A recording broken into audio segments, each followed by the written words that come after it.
राम राम भाई और बहनों। जैसे कि पिछली वीडियो में हमने कहाँ तक पढ़ा था आपको 712 ईस्वी।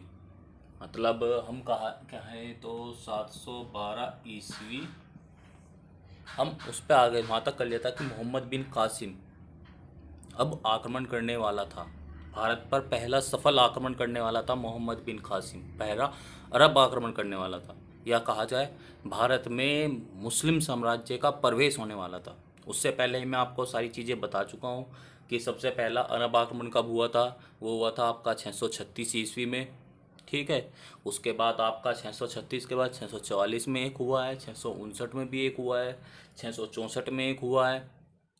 फिर लास्ट जो दो महत्वपूर्ण थे, जो अलहजाज जो अलहजाज थे, इसका अब आएगा अलाउद्दीन, ओ सॉरी अलाउद्दीन कह रहा, ये मोहम्मद बिन कासिम में मोहम्मद बिन कासिम का जो ताऊ था उसके कहने पर जो आक्रमण हुए वो एक 711 में हुआ था, एक 712 में हुआ, फिर 712 में ही ये हुआ था जिसमें मोहम्मद बिन कासिम आया। आपको 711 का मैं पहले ही बता चुका हूँ। 711 में हुआ किसका था? अबूदिल्ला, या उबैदुल्ला, उबैदुल्ला का हुआ था। 712 में किसका हुआ था? बैदल। एक चीज़ आप यह चीज़ आ जाती है कि भाई जैसे हम एक छोटी सी, मैं बताना आपको भूल गया था उस चीज़ में, कि 711 और 712, क्योंकि लास्ट आक्रमण आपको मैंने बताया था 664। 664 के बाद में 611 में, 664 के बाद 711 में आक्रमण हुआ। इस बीच में आक्रमण नहीं हुआ। इतने साल बाद आक्रमण क्यों हुआ? क्योंकि इन दोनों के देशों के आपस में संबंध अच्छे हो गए थे, एक दूसरे से भाईचारा बढ़ गया कि भाई तू मेरे घर में व्यापार कर, मैं तेरे घर में व्यापार करूं। ये चीज़ें आपस में हो गई थी। बात उस टाइम की है जब 710 11 की बात है कि कुछ ये थे, अरबों ने क्या काम करा, इन्होंने कुछ चीज़ लूटा। अरब थे, कुछ चीज़ आए, मतलब इन्होंने कह देते छोटी मोटी लूट पोट तो चलती रहती थी, इतनी वो नहीं थी। तो क्या काम करा, जो सिंध निवासी थे, ठीक है, सिंध निवासी थे। सिंध निवासी में कौन कौन आते, जिन्होंने इनका सबसे पहले साथ दिया था, जाटों ने, मेवुटों ने, उन्होंने क्या काम करा, जो ये इनके अरब से पानी के जहाज आ रहे थे, वे आ रहे थे, तो सिंध नदी, इन्होंने सिंध के पास ही वो जहाज लूट लिया, लूट लिया। अब उस टाइम हमारा जब 710 11 की बात चल रहा है, उस टाइम जो वे जो लुटेरे थे, वे लुटेरे जो उन्होंने लूटा था वो सिंध के पास लूटा था, सिंध के लुटेरे थे। और जो सिंध आता था उस समय दाहिर के उसमें आता था, अंडर में। तो उसने कहा, अल हजाज ने, जो बसरा का गवर्नर था, अरब में एक बसरा नाम जगह थी, वहाँ बसरा का गवर्नर था अल हजाज। अल हजाज ने दाहिर को ऑर्डर दिया कि भाई वे लुटेरे हैं, उन लुटेरों को हमें सौंप दिया जाए। ठीक है, जो हमारा उन्होंने सामान लूटा है उसकी भरपाई कर दो, और क्या काम कहा, उन लुटेरों को दंड दो, या उन लुटेरों को दंड दो। ये इन्होंने ऑप्शन रखा। दाहिर ने साफ मना कर दिया, उन्होंने कहा भाई वे लुटेरे मेरी सीमा से बाहर है। ठीक है, तब जाकर क्या हुआ था, अल हजाज ने 711 में उबैदुल्ला को आक्रमण करने के लिए भेजा, जो दाहिर पर होने वाला प्रथम अरब आक्रमण था। उसमें दाहिर जीत गया। दोबारा उसने बुदैल को भेजा, बुदैल भी उसमें 712 में हार गया। फिर तीसरा जो आया था आक्रमण, वो था आपका 712 में मोहम्मद बिन कासिम।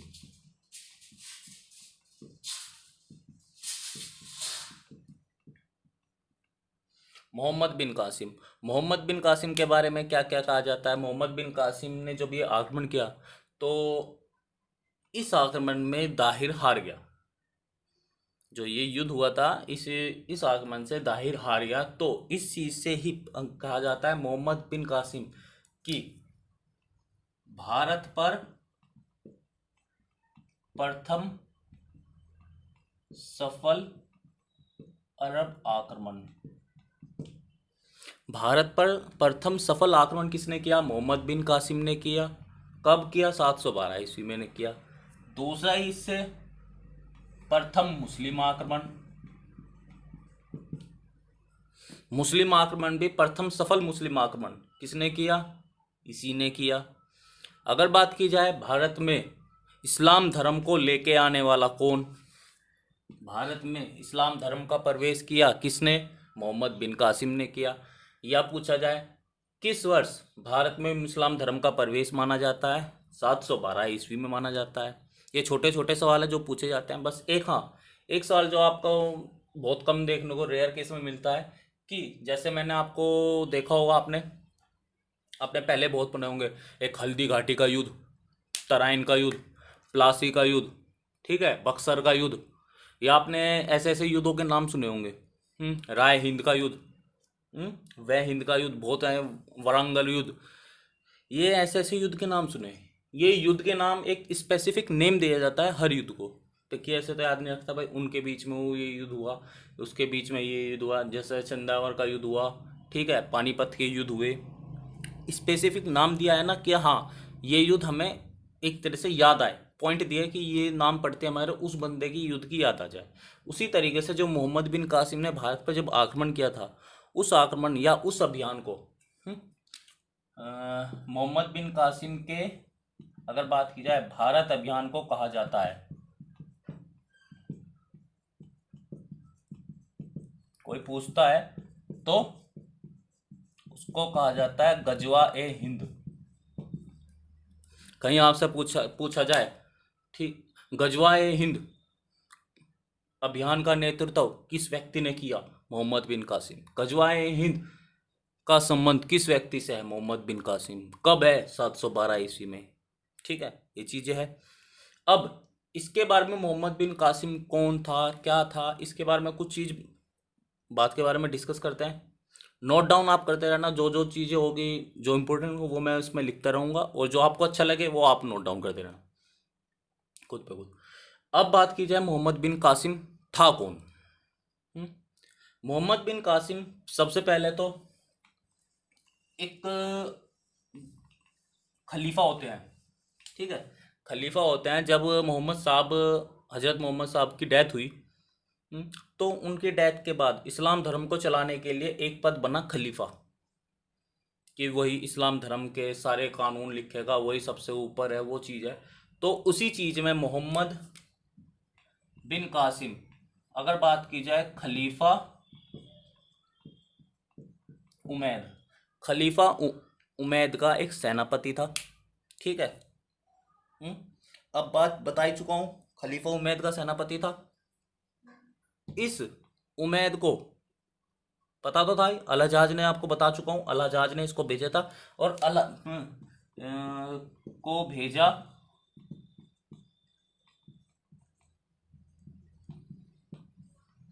अलहजाज भारत पर आक्रमण करने के लिए। इसने किसने भेजा?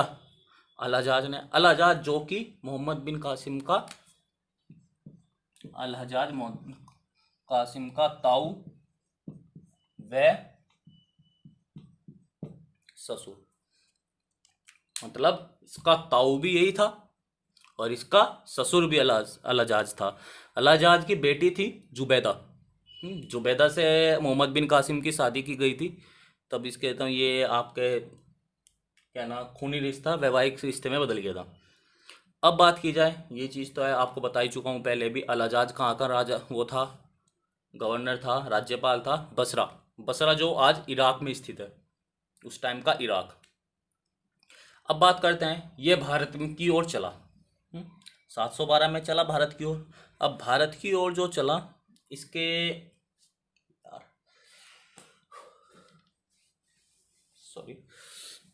भारत की ओर जो चला, भारत की ओर चलते हुए इसकी जो सेना थी, इसकी सेना इतनी बड़ी सेना लेकर चला था, बहुत बड़ी सेना लेकर चला था, कि इसमें कई हजार तो घुड़सवार, 6,000 से ज़्यादा ऊँट, 30,000 से ज़्यादा जो ये याक होती है, लामा होते हैं इस टाइप के, जो जिन पे खाने की सामग्री, युद्ध की सामग्री इन पे रखी जाती है, ठीक है। एक जो सबसे बड़ा इसका माना जाता है, एक लेके चला था प्राचीन काल का एक पत्थर फेंकने की मशीन। जो पुराने टाइम में एक पत्थर फेंकने की मशीन होती थी, कि आपने देखा हो बाहुबली मूवी फर्स्ट पार्ट में, कि वो पत्थर इसे यहाँ पत्थर बांधा और उस पर सामने में पर्दे बांध देता है, तो उस पर वो पत्थर फेंकता है। तो उसी टाइप की एक मशीन लेकर चला। पर अगर बात की जाए, जो ये मशीन लेकर चला, अगर बात की जाए, यहाँ पूछते हैं जैसे कोई को पत्थर फेंकने वाला यंत्र प्राप्त हुए किससे? प्राचीन काल में जो पत्थर फेंकने वाले जो यंत्र थे वे आपने देखे ही होंगे। वे कुछ इस टाइप से थे कि यहाँ आपका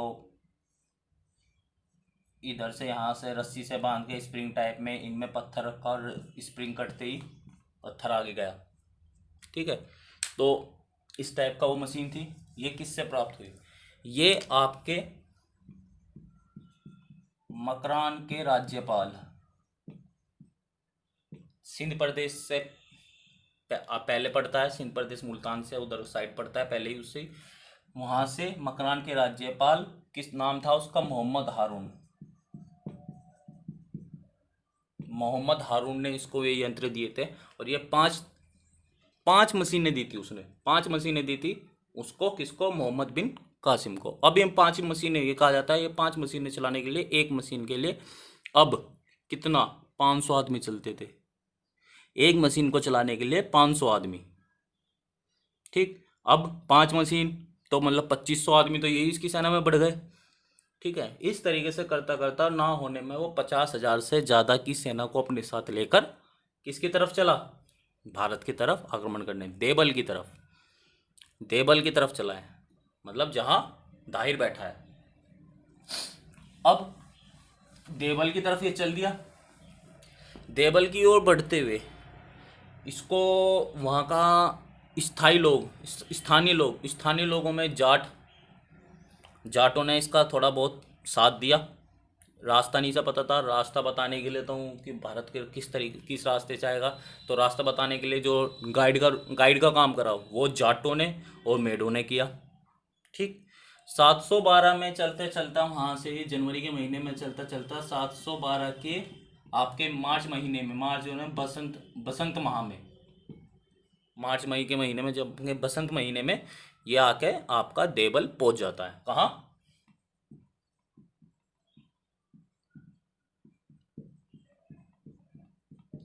देवल पहुंच गया आपका बसंत के महीने में। अब जो देवल था, देवल में जो उस समय शासन कर रहा था, देवल में जो इसके साथ युद्ध लड़ा, देवल में हाँ, देवल में युद्ध करा दाहिर के भतीजे ने।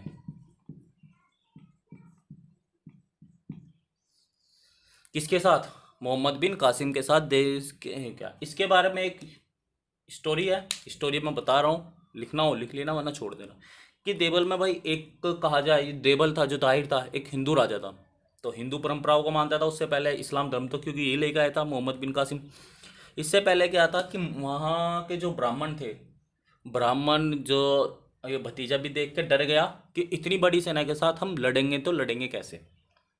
अब उसने क्या काम करा? ब्राह्मण थे, ब्राह्मणों से सलाह ली। ब्राह्मणों ने एक काम करा कि जो मंदिर था, मतलब आपके देवल में बीचों बीच एक मंदिर था इस नगर के बीच में, वहाँ उस मंदिर के जो पताका मतलब झंडा था, उस चोटी पे झंडा फहरा था, उस झंडे के पास में एक क्या काम करा, एक सुरक्षा कवच बनाया। सुरक्षा कवच कहना है जादू टोना करके एक पोटली बनाकर वहाँ रख दी। उसको सुरक्षा कवच कहेगा, रख दी। अब वो सुरक्षा कवच के बारे में इतना कहा जाता है कि मोहम्मद बिन कासिम ने 10-15 दिन तक इतना अपना पूरा जोर लगा लिया, पर वो देवल के किले में नहीं पहुंच सका। मतलब देवल की 4 दीवार ही नहीं फांद पाया।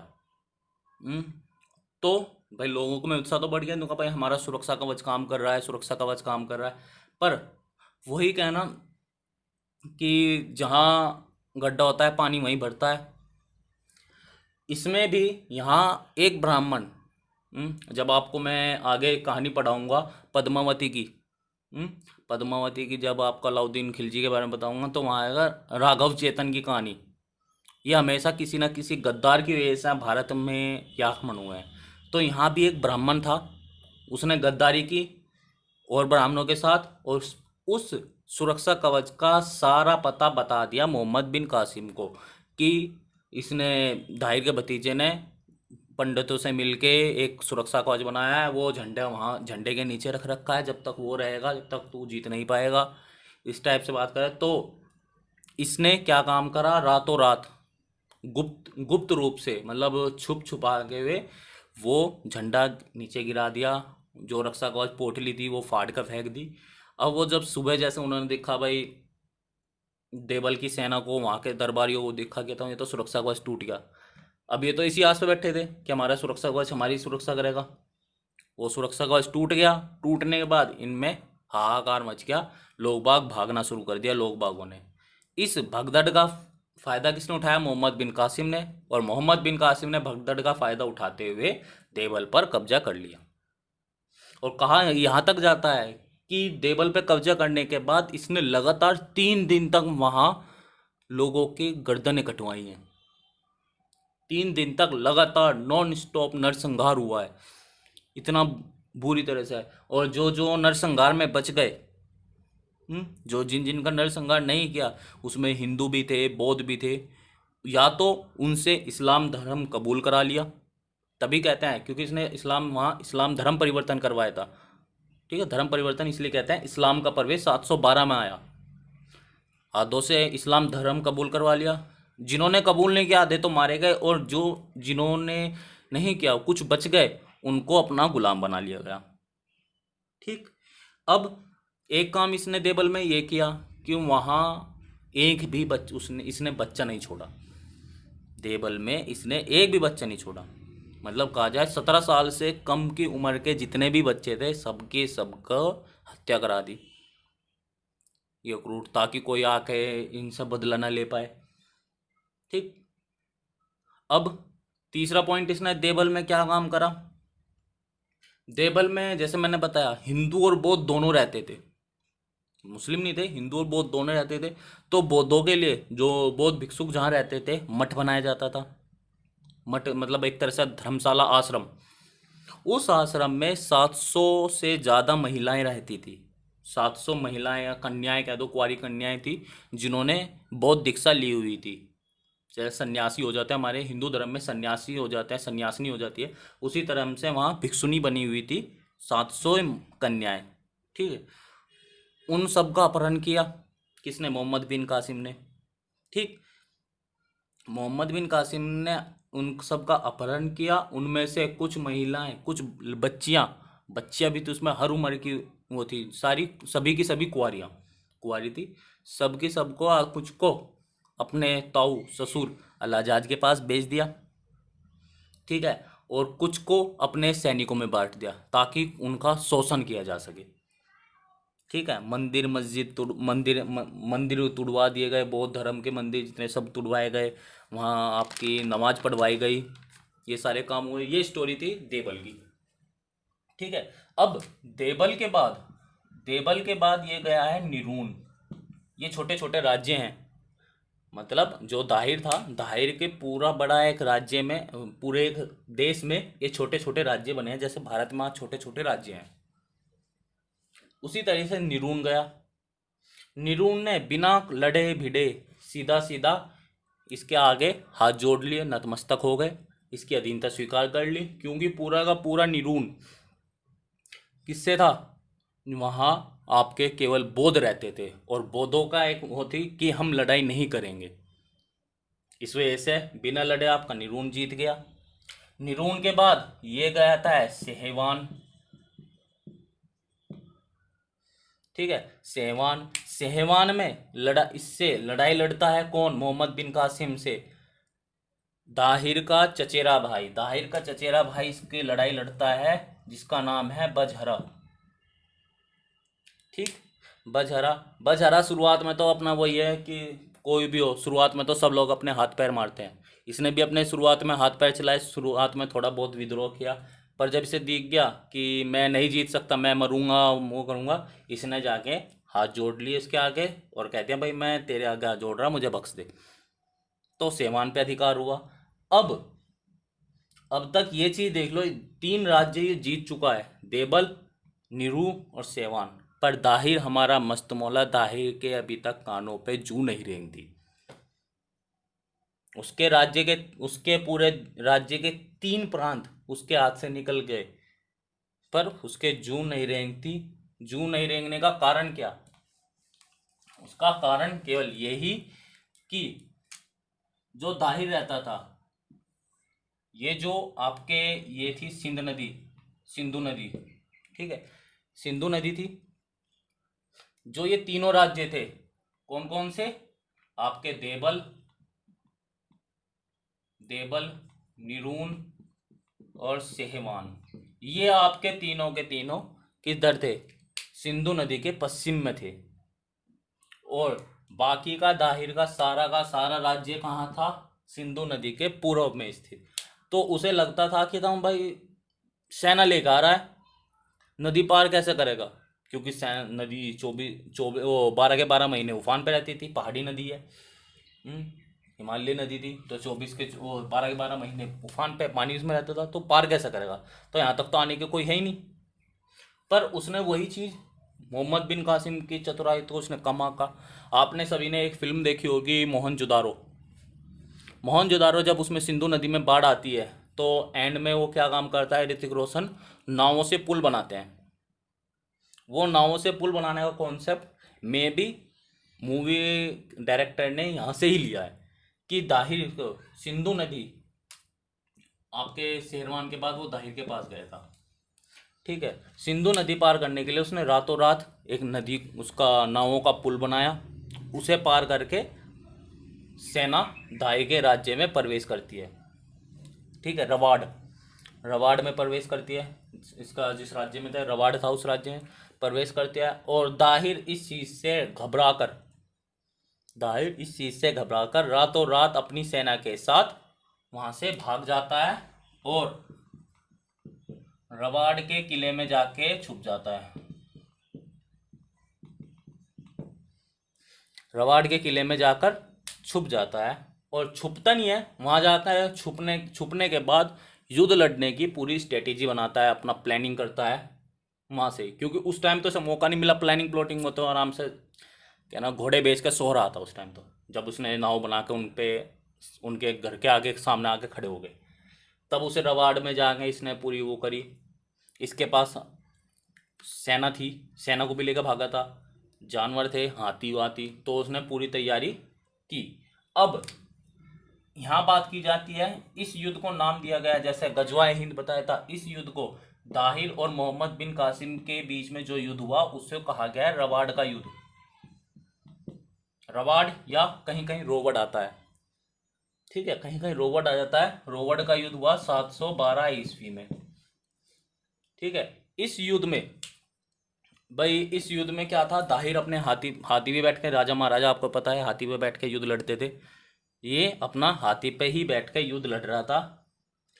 युद्ध लड़ते लड़ते मोहम्मद बिन कासिम की चाल मान लो या कुछ मान लो या उसकी किस्मत मान लो, जिस हाथी पे दाहिर बैठा था वो बिदक जाता है, डर से बिदक गया और जाके अपनी जान बचाने के लिए नदी में कूद गया, ठीक है, नदी में कूद गया। पर दाहिर उस टाइम मरा नहीं, क्योंकि ऊपर बैठा था नदी में, वो तो अपनी जान बचाने के लिए हाथी आ गया उसमें बैठा रहा, ठीक है। पर उसकी सेना ने वो समझ लिया कि हाथी नदी में कूद गया तो आपका राजा दाहिर मर गया, और बिना राजा के सेना क्या करेगी, तो सेना में भगदड़ मच गई।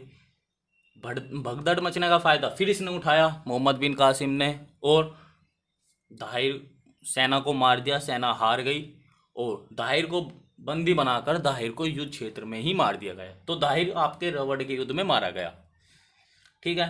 फिर इसने रावड़ के किले की ओर प्रस्थान किया, मतलब किसने, मोहम्मद बिन कासिम ने, कि रावड़ के किले पर कब्जा कर लो। युद्ध में दाहिर तो मारा गया, मरने के बाद कब्जा करना है उस पर, किले पे। किले की कब्जा करने के लिए जो दाहिर की एक पत्नी थी रानाबाई, रानाबाई ने वहाँ क्या काम करा, रानाबाई और 1500 सैनिक और उनकी महिलाएं थी, उनकी पत्नियां थी जो किले में रह रही थी, उन सभी ने पत्थर मार मार के इसका विरोध करने की कोशिश की, पर उसकी किले की रक्षा नहीं कर पाए, और अंततः जो आपने पद्मावती जौहर कर लिया, जो इसने दाहिर की पत्नी और अपनी दासियों के साथ मिलकर इसने जौहर कर लिया, अपनी सम्मान की रक्षा करने के लिए, अपनी इज्जत बचाने के लिए अग्निकुंड में कूद गई सारी की सारी, ये ठीक है। अब इसके बाद दाहिर की पहली पत्नी रानाबाई, नाम लिखना चाहते हो, नाम लिख लेना, रानाबाई, दाहिर की एक पत्नी थी, इसने 2 शादियां करी थी। दूसरी पत्नी का नाम था आपका रानी लाडी, उसका जिक्र भी अभी आएगा। दाहिर रावण जीत लिया मोहम्मद बिन कासिम ने, दाहिर हार गया। अब रावण के बाद इसने कहा ब्राह्मणाबाद, ठीक है, ब्राह्मणाबाद में जाके इसने युद्ध लड़ा। मतलब रावण के बाद इसने जो चौथा राज्य था उस पर कब्जा करने के लिए ब्राह्मणाबाद, इस ब्राह्मणाबाद का जो शासक बना हुआ था वो दाहिर का बेटा था जय सिंह। जय सिंह की एक इंटरेस्टिंग स्टोरी है, वो बाद में आगे भी चलती रहेगी। मोहम्मद गोरी के टाइम पे भी था ये जय सिंह, ठीक है। ब्रह्माबाद में जय सिंह से युद्ध लड़ा, ठीक है। युद्ध करने के बाद युद्ध करा पर हार गया। जब इसने देखा कि तो इतनी बड़ी सेना के साथ मैं कैसे युद्ध लड़ूंगा, ठीक है, क्या आ जाता है, लगभग जय सिंह के 20,000 से ज़्यादा आदमी की मौतें हो गई, उन्हें मार दिया गया। तब इसने डर के मारे वहाँ से अपना भाग गया, युद्ध क्षेत्र से भाग गया। और ये नहीं अकेला भागा, अपनी बहनों को छोड़ दिया वहीं किले में ही, ठीक, और अपनी माँ को छोड़ दिया, ठीक। अब माता का नाम था रानी लाडी, रानी लाडी जो दाहिर की दूसरी पत्नी थी। और इनकी दो पुत्री थी, एक का नाम था सूर्य देवी, एक का नाम था परमल देवी। एक का नाम था सूर्य देवी, एक का नाम था परमल देवी। इन दोनों के बारे में भी आगे जिक्र आएगा, केवल इसी वजह से नाम बता रहा हूँ, नहीं तो मेरा कोई जिक्र है नहीं कि इन दोनों की वजह से ही मोहम्मद बिन कासिम की मृत्यु होती है, एक थ्योरी है, ठीक है। ब्राह्मणवाद ये यहाँ इसने जीता। ब्राह्मणवाद के बाद ये गया अरोरा या अरोर, ठीक है, अरोर इसने जीत ली। अरोर क्या थी, ये आपके सिंध प्रदेश की राजधानी थी। सिंध